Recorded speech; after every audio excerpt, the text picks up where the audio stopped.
Sa Baler, Aurora, nagpasalamat si DILG Secretary Mar Rojas sa mga opisyal ng gobyerno at ilang hotel owners kaugnay sa kanilang ginawang paghahanda para sa bagyong Chete. Para sa detalye, may news to go si Dano Tingkungko. Dano? Kara, hanggang sa mga oras na ito, nagpapatuloy ang public meeting na isinasagawa ni Interior Secretary Mar Rojas sa mga lokal na opisyal, civilian na volunteer at iba pa mga stakeholders dito sa Baler, Aurora. Alas 9:15 ng umaga nang dumating si Rojas sa isang resort dito sa Baler para tulungin ang mga lokal na opisyal at iba mga stakeholders sa paglipas ng bagyong Chete. Laking pasasalamat ni Rojas sa paglipas ng bagyo at pag-adsya ng publiko sa panganib. Pero mas malaki raw ang naging pasasalamat niya sa mga lokal na opisyal ng Aurora hanggang sa mga volunteers sa kanilang mga naging paghahanda bago ang bagyo. So nangyari raw sa bagyong Chete, nakita ang paghahanda ng gobyerno, ang pagiging accurate ng pag-asa halimbawa sa impormasyong naging mahalaga sa paghahanda ng lahat. Ang naging paghahanda raw na ito ay halos walang pinagkaiba sa paghahanda sa pagbisita noon ng Santo Papa. At sabi ni Rojas, kung ganito raw ang naging gagawing paghahanda at ganito raw ang ipapakitang pagkakaisa ng lahat ay kahit ano raw ay kayang maitawid.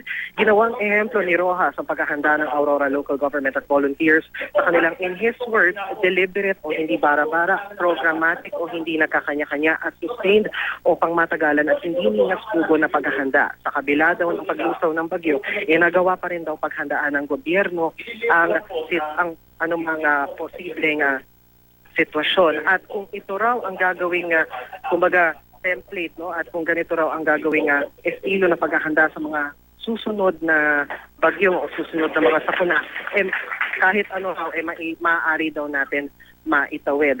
At bukod sa mga lokal na opisyal, gusto rin na isa rin sa mga personal na pinasalamatan ni Rojas, maging ng mga local official na mga hotel owner na naapektuhan ng Siedeng dahil nga sa ginawang preemptive evacuation nitong Sabado. Sa paunang estima ng asosasyon ng resort owners dito sa Baler na in 24 hours umaabot sa mula 500,000 hanggang 1.5 million yung naging ligi. Sa kabila nito, mas ilan na raw yung isinagawang preemptive evacuation kesa merong mangyaring masama dun sa kung hindi ito isinagawa.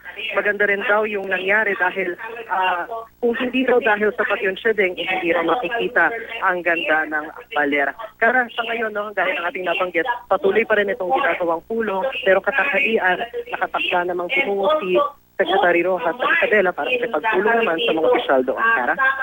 Maraming salamat, Dano Tingkungko.